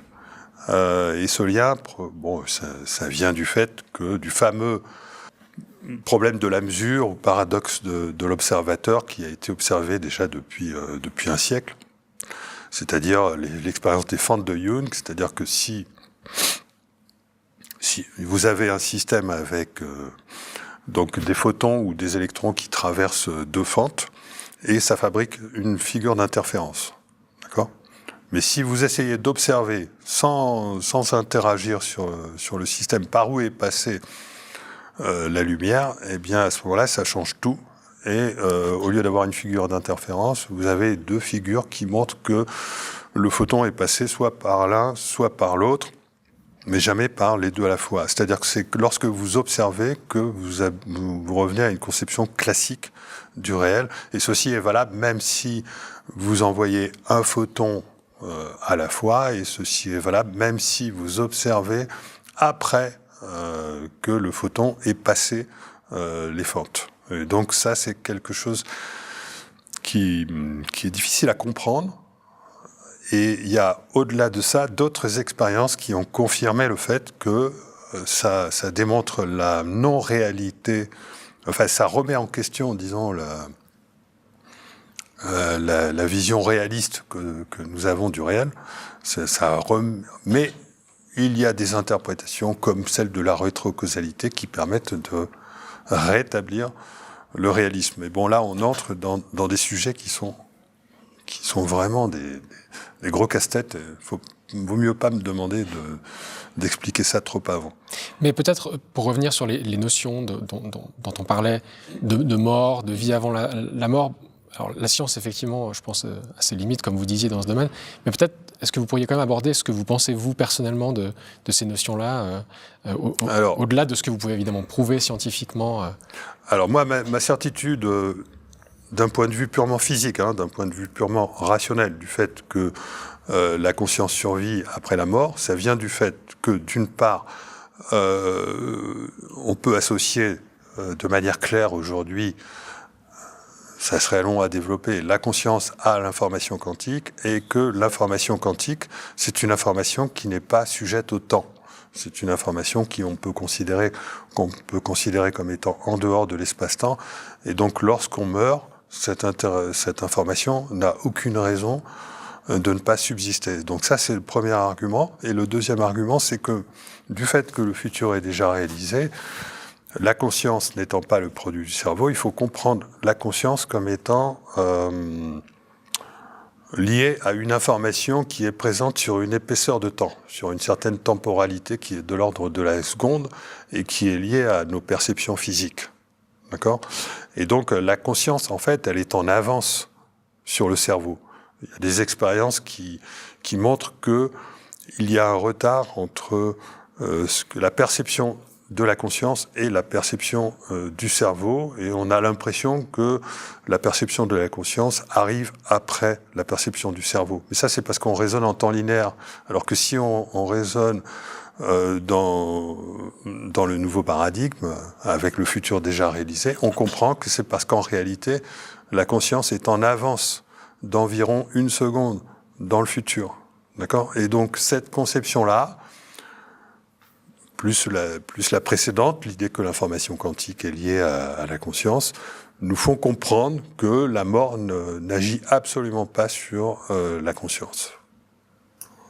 Qu'est-ce qu'il faudrait comme outil pour essayer d'appuyer ces théories ? Je pense par exemple, les mathématiques sont l'outil de la science pour appuyer ces théories. Est-ce qu'il faudrait réinventer une sorte de mathématique à tendance quantique pour... Non. On dispose déjà des expériences qui permettent de le démontrer à travers les résultats d'expériences qui sont niés et qui pourtant sont déjà présents depuis des décennies. Simplement, il faudrait que les physiciens acceptent de laisser rentrer la conscience en physique. À ce moment-là, on serait OK pour faire des expériences en lien avec l'observateur, en lien... tout de même, ça fait quand même 1 siècle qu'on a découvert que l'observateur, il influait sur les résultats d'une expérience. Donc, ça serait bien de faire... Et d'ailleurs, ces expériences sont déjà faites par l'équipe de Dean Radin aux États-Unis, par exemple, mais d'autres... Et bien d'autres, vous avez Daryl Bem qui fait de belles expériences, et bien d'autres, je ne suis pas un expert de tout ça. Et il suffirait simplement de donner du crédit et que toutes les équipes dans le monde, que beaucoup d'équipes dans le monde s'y intéressent, on pourrait, et très très vite, on ferait des progrès. Il est démontré, il est publié scientifiquement que, par exemple, un groupe de méditants peut avoir un effet sur la fonction d'onde dans l'expérience des fentes de Jung. Ça, c'est quelque chose de démontré. Bon, il faudra les refaire. Il y a plein de choses à faire. Et après, il faut élaborer les modèles. On peut s'inspirer de mon modèle. Je pense qu'il est très bon, mon modèle, pardon. Pour essayer de comprendre ce que peut être la conscience dans le nouveau cadre offert déjà par la physique, où on interprète correctement ce qu'on appelle le multivers comme un ensemble d'univers superposés et non pas disjoints, et où on interprète correctement ce qu'est la conscience dans ce nouveau cadre offert par l'idée que le futur est déjà réalisé. Il suffit simplement d'être logique. Moi, je suis rien d'autre qu'un logicien qui prend les résultats de la physique tels quels pour le plus rationnellement du monde en déduire ce qui, évidemment, choque les esprits matérialistes, mais c'est parce que... Et qui réhabilite des notions comme l'âme, le destin, le karma. Voilà, moi je peux vous donner une définition scientifique de l'âme et de l'esprit. Alors, étant donné que le futur est déjà réalisé, je peux vous-même donner plusieurs définitions, une définition opérationnelle et une définition plus... Alors, le futur étant déjà réalisé et pouvant changer, ce changement se symbolise, se métaphorise par exemple, la trajectoire d'un GPS. D'accord ? Si vous considérez la trajectoire d'un GPS, il y a 2 types de choix. Il y a le choix qui peut être fait dans le présent pour ne pas suivre la dame du GPS et décider autrement, de ne pas suivre, on va dire, son intuition, etc. On peut suivre le chemin du conditionnement, le chemin de l'âme, le chemin de l'intuition, tout ce que vous voulez. Disons qu'il y a des moments dans la vie, on appelle ça des bifurcations, où il y a des choix à faire. J'ai montré dans mes travaux sur le billard que ces choix étaient inévitables. Donc ça, c'est un premier type de choix, ce qui s'appelle le libre arbitre. Et il y a un autre type de choix qui consiste à changer son futur. Alors ça, c'est pas exactement quelque chose qui relève de nos capacités connues. Donc c'est ce qu'on appelle le soi. C'est quelque chose qui relève du soi. Qui serait une sorte de moi supérieur ou d'être humain. Une sorte de moi supérieur, voilà, qu'on va peut-être rejoindre après la mort. Bon, ça, on n'en sait rien.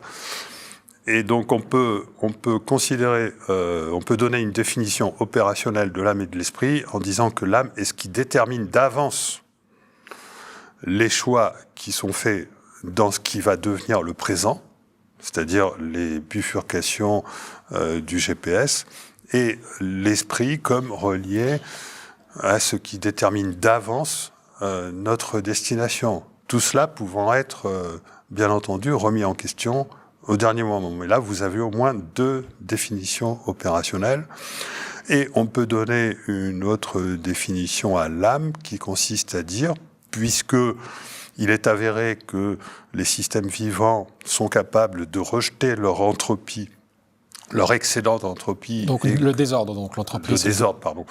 Puisqu'il est avéré que les systèmes vivants sont capables de rejeter leur excédent de désordre et qu'il s'agit d'un phénomène inexpliqué par la science, eh bien on peut relier donc l'âme, on peut dire que justement l'âme, en fait c'est plutôt la partie conscience, enfin, la conscience qu'on confond souvent avec l'âme, c'est le système qui permet justement de maintenir l'entropie du vivant, enfin le désordre du vivant faible, et qui permettent donc via une coordination quantique atemporelle, puisque tout cela ne peut se concevoir hors du temps, de maintenir cette entropie faible, et qui survit à la mort, puisque les informations quantiques correspondantes ne font pas l'objet du passage du temps.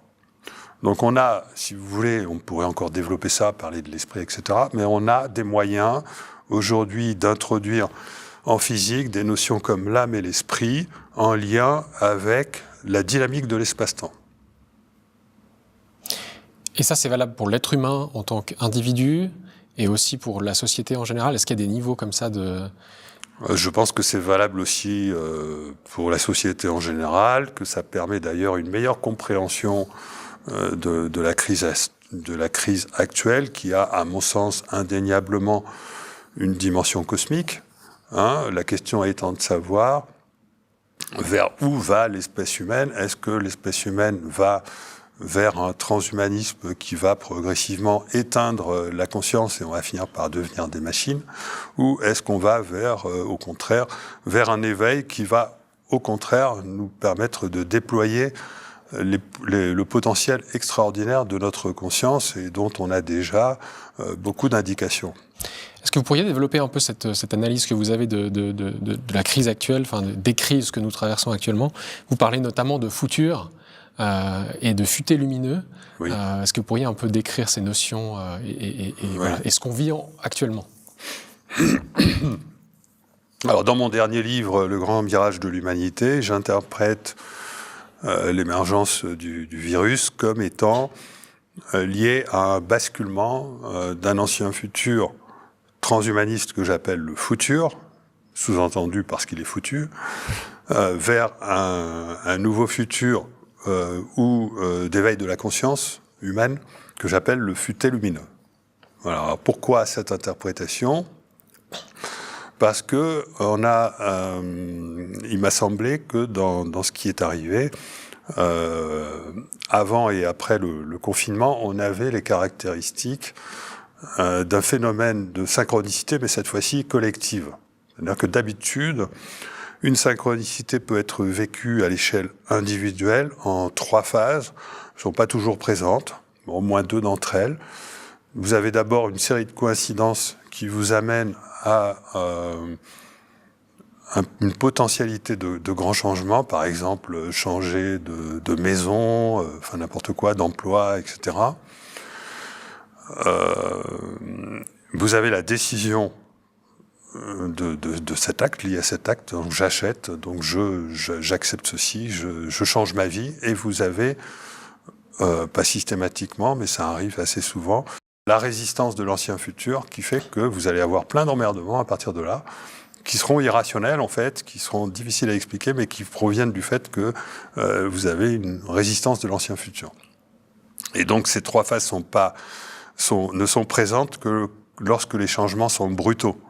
Lorsque le grand changement dans une vie n'est pas brutal, vous pouvez ne pas forcément avoir les 3 phases, ou elles seront pas forcément détectables. Mais lorsque le changement est brutal, il y a toujours ces 3 phases. Donc, première phase, une série de coïncidences étranges qui vous amènent, alors dans le cas de ce que nous avons vécu collectivement, c'est la série de coïncidences étranges qui nous a amenés jusqu'au confinement. Ensuite, la deuxième phase, c'est la décision du confinement. Effectivement, s'agissant d'un changement positif, elle a été ressentie positivement, la décision du confinement, en tout cas par beaucoup de gens qui ont considéré que c'était une très bonne décision et que ça nous permettait de nous retrouver en tant qu'humains, d'arrêter cette course à la consommation, de voir les animaux revenir dans les villes, etc. Il y a eu plein de bonnes choses associées à cette décision du confinement. Mais par contre, un mois après, vous avez eu la résistance de l'ancien futur, au transhumanisme, qui s'est traduit par toute une série, pendant 2 ans, de décisions complètement absurdes, qui ont cherché à résister, qui ont cherché à nous emmener, et qui ne pouvaient pas marcher. Et donc moi, j'avais les moyens de deviner d'avance, ayant compris que les 3 phases étaient présentes dès 2020, que les mesures n'allaient pas marcher parce que j'avais interprété qu'on était dans une immense synchronicité à l'échelle collective et même à dimension cosmique qui avait modifié la trajectoire de l'humanité pour nous emmener finalement dans le bon sens. C'est-à-dire vers un futur qui n'est pas celui du transhumanisme. Vers un futur qui ne sera pas celui du transhumanisme, bien que le transhumanisme s'installera certainement dans quelques grandes villes, ça et là. On va le vivre, une partie de la population va le vivre inévitablement, mais globalement, pour l'instant c'est encore une minorité, mais petit à petit on aura une majorité de gens qui vont choisir un autre futur pour l'humanité. En lien avec les progrès de la science et le fait que la science va devoir se refonder et pour retrouver une crédibilité qu'elle a perdue suite aux mesures et à tout ce qui va suivre, parce que pour l'instant, ce qui s'est réellement passé dans les années 2020 à 2022 n'est pas encore bien remonté en surface, mais lorsque ce sera remonté en surface, là, ça va avoir ce qu'on appelle ce fameux apocalypse, qui n'est rien d'autre qu'une révélation.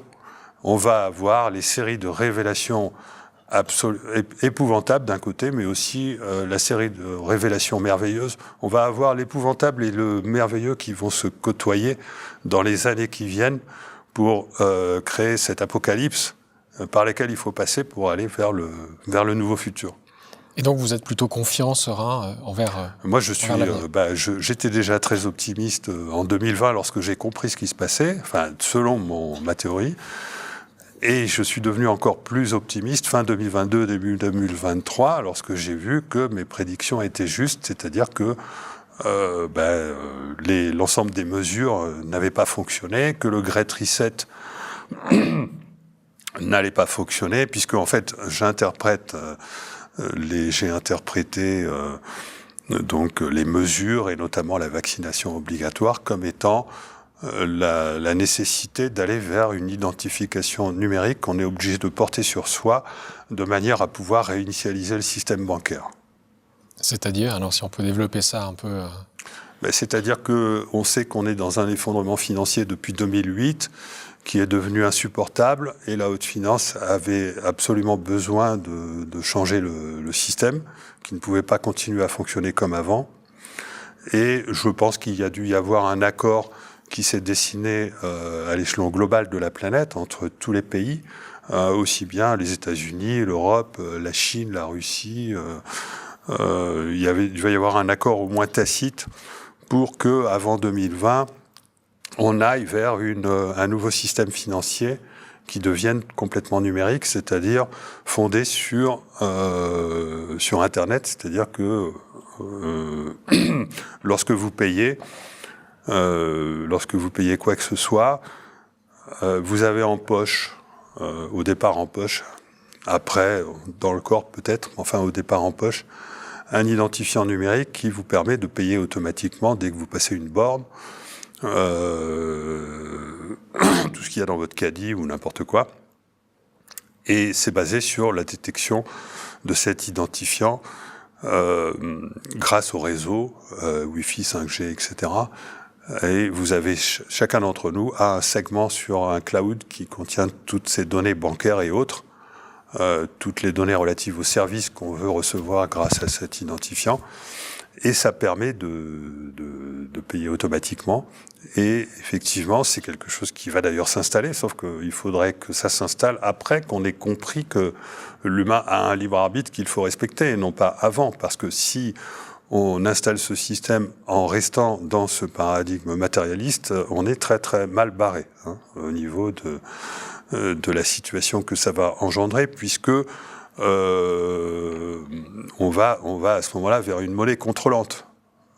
Et l'humain va finir par perdre complètement son libre arbitre, puisqu'on sera finalement soumis à des règles dont on a eu un avant-goût pendant la crise Covid, qui seront complètement déshumanisantes. Donc, on n'est pas prêt aujourd'hui à recevoir les bénéfices de l'intelligence artificielle parce qu'on n'a pas compris la nature de l'humain.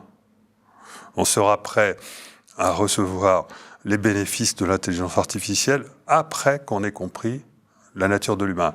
Tant qu'on n'a pas compris la nature de l'humain et tout ce que je vous ai raconté, l'intelligence artificielle ne peut que nous broyer, ne peut qu'au contraire nous amener à vivre ce genre de choses absolument absurdes qu'on a vécues, et une perte totale de notre libre arbitre, et aller vers une société contrôlante, donc via le numérique. Et le problème étant que nos élites, enfin nos décisionnaires, toutes les instances qui ont élaboré toutes ces mesures pour nous emmener vers cette grande réinitialisation n'ont pas la culture, n'ont pas les connaissances, n'ont pas les notions, n'ont pas la compréhension. C'est con, mais il y a une grande médiocrité, très grande médiocrité intellectuelle et humaine qui sévit à haut niveau dans notre société et qui prétend diriger le navire humanité vers le transhumanisme, alors que tout cela est issu d'une méconnaissance de la réalité. C'est-à-dire, on a affaire à de la médiocrité, c'est tout. Et d'ailleurs, on le voit. On le voit, aujourd'hui, c'est en train de se révéler. Donc, heureusement, on n'y va plus. Et l'échec des mesures a conduit à décrédibiliser l'Occident, ce qui, à mon avis, je suis pas géopoliticien, mais le fait que le Great Reset soit en échec, du fait que les mesures n'ont pas fonctionné, a décrédibilisé considérablement l'Occident, qui était à l'origine de ce projet. Et donc, le monde s'est scindé en deux, et c'est ce qui a provoqué la guerre en Ukraine, de manière à ce que notre partie occidentale, enfin gouvernée par les États-Unis, si on peut dire, empêche donc ce déploiement de l'autre bloc, qui lui va suivre d'autres règles, et en respectant peut-être, en tout cas, c'est ce qu'il semble, un petit peu plus l'humain que nous. J'ai pas plus confiance, mais bon, pour l'instant, on voit que la voie que suit l'Occident, elle est quand même assez très déplorable, quoi. Donc pour vous, en fait, toutes ces avancées technologiques, c'est une bonne chose, pour autant qu'on respecte le libre arbitre. Exactement. Il s'agit de respecter le libre arbitre, il s'agit de respecter le droit naturel du vivant, il s'agit d'élaborer un droit naturel du vivant qui va nous permettre de respecter ce libre arbitre. Et aujourd'hui, on a toutes les connaissances requises pour élaborer ce droit naturel du vivant en exploitant tous les résultats de la science qui ont été oubliés depuis des décennies. Et ça, c'est quelque chose de fondamental à faire. C'est très important. Mais je suis confiant. On va le faire. Et il n'y a pas de souci. Tous les indicateurs sont au vert pour qu'on aille vers un nouveau futur. Simplement, il est inévitable que l'Occident s'effondre. Mais ce ne sera pas un effondrement. On a quand même de la chance dans cet effondrement. C'est que finalement, les banquiers n'arrêtent pas de faire finalement peut-être l'inverse de ce qu'ils veulent, en créant un effondrement lent. Ils ont besoin d'un effondrement lent, d'une hyperinflation, et finalement ils vont nous pousser à vivre autrement que selon ce mode de vie de consommation effréné. Et petit à petit, on va réapprendre à vivre selon de nouveaux idéaux. Il ne faut quand même pas oublier que c'est l'idéal qui mène l'homme. Et donc aujourd'hui, les nouveaux idéaux, les nouveaux modes de vie commencent déjà à apparaître. Et moi, je suis très très heureux de la manière dont ça se préfigure. Et d'ailleurs, vous participez aussi à ce renouveau en créant vous avez participé à la création d'une monnaie alternative, une monnaie libre, la June. Oui, j'ai participé au déploiement de la monnaie libre,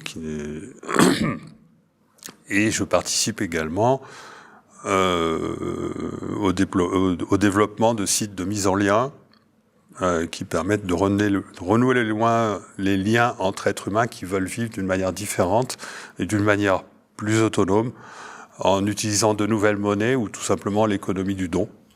Alors je cite à ce sujet le site web synapse.net, 6naps.net, le chiffre 6naps.net, qui est un site de mise en lien entre personnes qui veulent apprendre à vivre autrement et ne pas être oppressées par la manière dont on souhaite nous contrôler aujourd'hui au niveau monétaire. Et donc ça, effectivement, passe par la reprise de contrôle de la création monétaire et de la circulation. Voilà, bon, on n'arrivera pas à reprendre le contrôle entièrement sur la création monétaire, mais si on arrive à vivre selon 2 modes simultanés, parce qu'on sera toujours sous la dépendance d'un système qu'on ne va pas arriver à changer comme ça du jour au lendemain, pendant un certain temps. Il suffit simplement que une autre part de nos vies, ou qui est plus liée à nos moyens de subsistance, il suffit simplement qu'on soit autonome à ce niveau-là, qu'on soit autonome aussi au niveau des métiers qu'on pourra choisir, etc. Que voilà, on ait ces 2 parts de nos vies, une part de nos vies liée au système, hein, un pied d'un côté, un pied dans le système et un pied en dehors du système. Il suffira simplement que les 2 puissent coexister pour que petit à petit, finalement, ce soit le nouveau qui finisse par s'imposer, puisque l'ancien est condamné à s'écrouler. Et cette monnaie libre que vous avez développée prend. Est-ce qu'il y a beaucoup de gens qui l'utilisent? La monnaie libre, donc, c'est une initiative française. À l'origine, Stéphane Laborde qui en est le concepteur.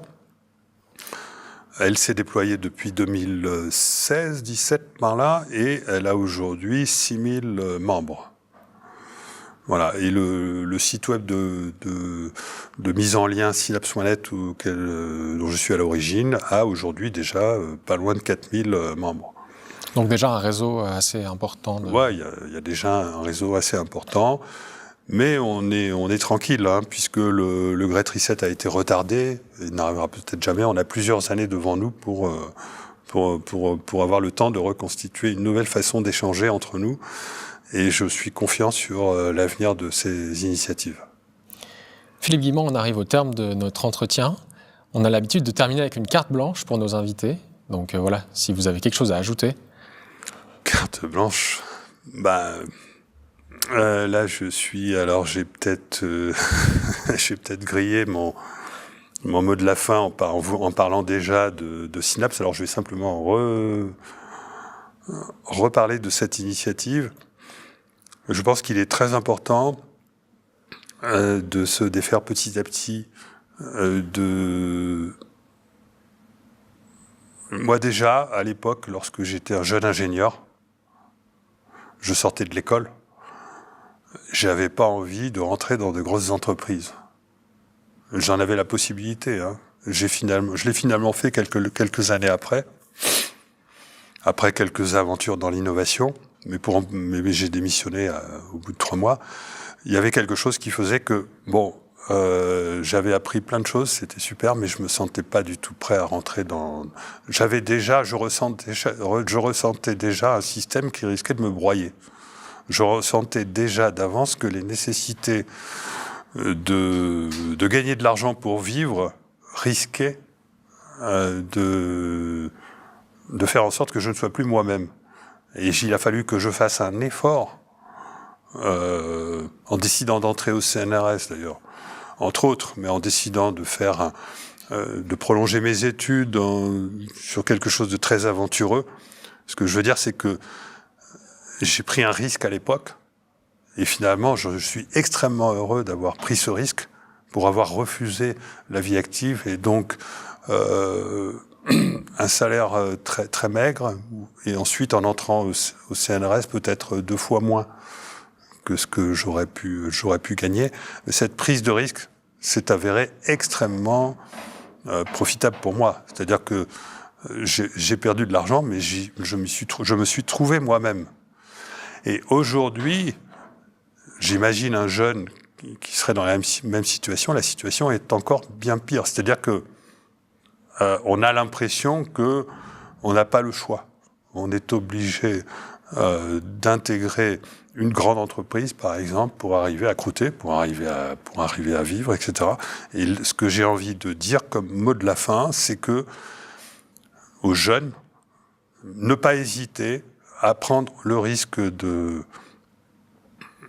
vous lancer dans une vie professionnelle, ou même pas professionnelle, dans une vie complètement alternative, où vous n'allez pas pouvoir profiter de vos diplômes, vous n'allez pas pouvoir exprimer ce que vos diplômes disent, etc. Parce que, dans un premier temps, peut-être, vous allez vivre différemment, mais vous allez vivre au moins selon votre cœur. Et je pense que c'est important et que les conditions sont réunies pour le faire aujourd'hui, avec, de manière sous-jacente, l'envie de vivre dans une société plus humaine, bon sang. C'est juste ça qui devrait animer un jeune aujourd'hui. Et sachant que le choix de vivre d'accepter les conditions contraignantes d'une société qui vous rémunère, ça implique quand même une idéologie qui est complètement dépassée et qui est en train de s'autodétruire. Donc je ne suis pas sûr que le pari qui consiste à choisir la voie de l'argent soit le bon. Voilà mon mot de la fin. Philippe Guillemont, merci pour cet entretien. Merci à vous.